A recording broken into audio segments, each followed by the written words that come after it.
Hey guys, in this lesson what we're going to do is we're going to use InDesign and learn how to use the text wrapping technique to wrap images around or shapes around text. So I'm going to go into InDesign here, and first thing that we'll do is I'm running the new version by the net way, so the setup's a little bit different.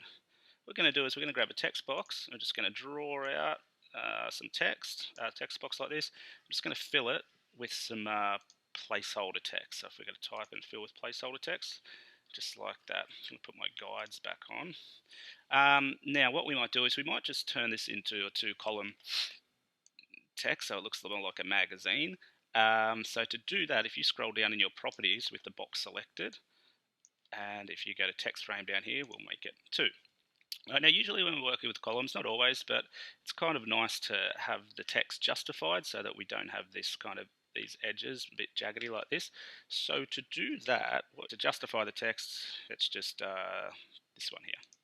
Okay, and you'll notice we've got this nice line down there. Okay, the other thing we can do is if you wanted the gap in the middle a little bit more wider, you know, in case you think your reader might get confused, you can just up the width of the gap here. Okay, now the first thing we're going to wrap around our text is a circle shape. So to do that, what you want to do is you want to grab your shape tool, draw out a circle. I'm going to hold shift to get a perfect circle about this big. Take the fill off, and I'm just give it a fill, and then I'm just going to take the stroke off. And then I'm going to position it down the bottom left corner here on top of the text. You see nothing happens. However, with the circle selected, if we're in our properties, you'll notice we've got ellipse selected here, and it correlates up here. You've got some TextWrap options here. Okay, so if I put this in the middle here, you can see this is going to wrap it around the bounding box. If I choose the other one, it's going to actually wrap it around the shape itself, ignoring the bounding box. This will do top to bottom wrap, so we've got gaps there, and this will just do something like the bottom, or the bottom like that.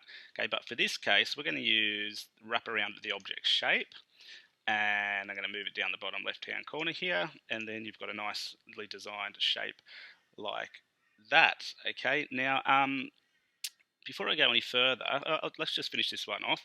The other thing you can do is if you open up your extra options here in your TextWrap, you can use this button here to increase the spacing, okay, between the so that you've got more of a gap working around there in case, because the text kind of in the other instance was a little bit too close.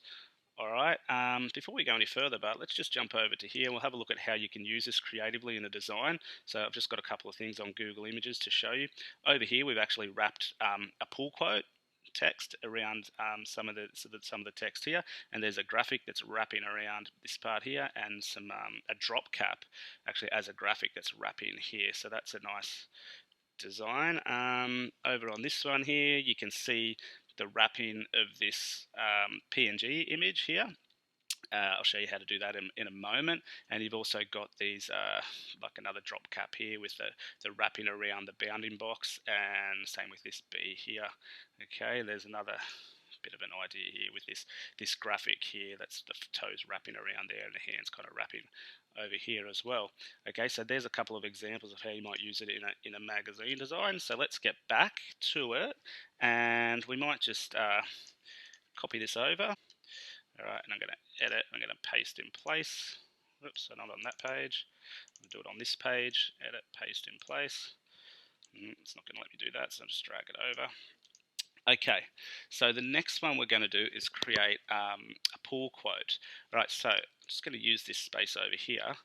Grab a text box, draw that out, and I'm just going to write, this is an example of a pull quote. And oftentimes they're in inverted commas, so I'm going to put that there. Now in properties, I'm going to select the box here, and let's go and make our text a lot bigger. Okay, I might bring it up to about 30. We might center it. Okay, and Okay, so what we can do is if we go into options here in the text frame, first of all, let's add the effect to it. So I'm going to drag the box in here on top of that, and I'm just going to add the wrapping. Now, you'll notice when we're working with text and we want to wrap text around text, in our properties here, you won't find the text wrap option. So we need to get it out from window. So if you go up to window and you go to text wrap, it will pop up here. And what we can do is, oh, I didn't mean to close it. I'll just get it back up.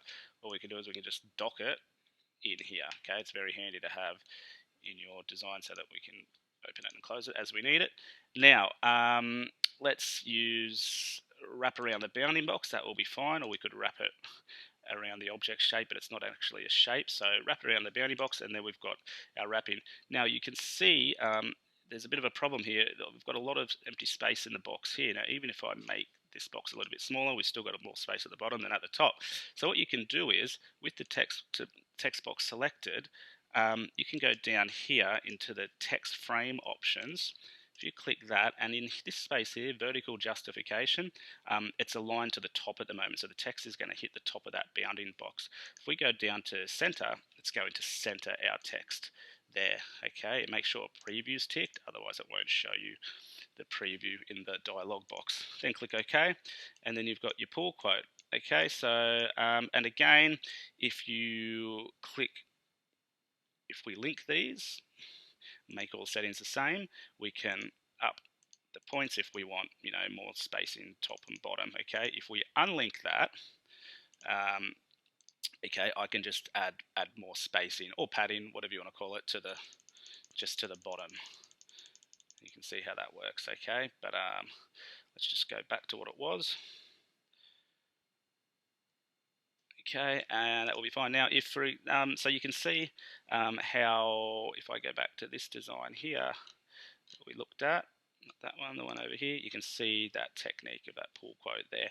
All right, you could also, use the other style there, for example. Okay, so that's using a pull quote and wrapping text around it. Now, the next one we're going to do is wrap a PNG image around the text. So a little bit like this here, or like this one that we looked at here with the figure going in and around the text a little bit. Okay, so to do that, what we want is we want a PNG image to begin with. So we want to go to File and Place. Where's Place? There it is there. And I've just got this shark image that I'm going to use as a PNG. Click open, and I'm going to click it here. Oops, get rid of that. I might just make this a lot smaller. Okay, and I should have the fitting options are over here now, so I can automatically fit it to the size of the frame. To make it a bit smaller again, and fit that. Okay, there's our shark. Now, if I want the shark to kind of wrap around the text here, all we have to do is, because it's a PNG, it's a little bit different, so you won't be able to do it in your text wrapping options here. You have to use the window because there's extra options here. So if we click it and we select wrap around object shape, we can do that. You can notice it's still wrapping around the bounding box. So what you have to do with a PNG is you have to wrap to, we choose this one, contour options, and we choose alpha channel. Okay, alpha is just transparency, and you can see now that it's wrapping around there. And again, we can push the letters away a little bit, like that. Now, here's another little. I've lost the nose a little bit here. It's okay. There we go. Get the nose back. Now, here's something that I might just add a little bit more here. Here's a good little trick that you might want to use. Notice over here we've got some text. So if we were to read this, we don't really want to be reading here, going past the fin and reading there. We kind of want to push all this text over into there. All right. So a way to do that is to use the white selection tool, and if we click once on the image, you can see I've now got these anchor points and handles in here that I can move the contours of our shark. So if I do this, all right, you'll notice it pushes all that text across. All right, I might grab this one here, And that's pretty much done it like that. So that's all we would need to do for that. If your image is a bit more complex or complicated, you might have to do a little bit more work than that. But if I just deselect for now, you can now see that, that it's a lot easier to read. It reads across there, and we don't have to read from one side of the fin to the other. I could probably even move that up a little bit as well, but that's fine. Okay. All right, so that's it.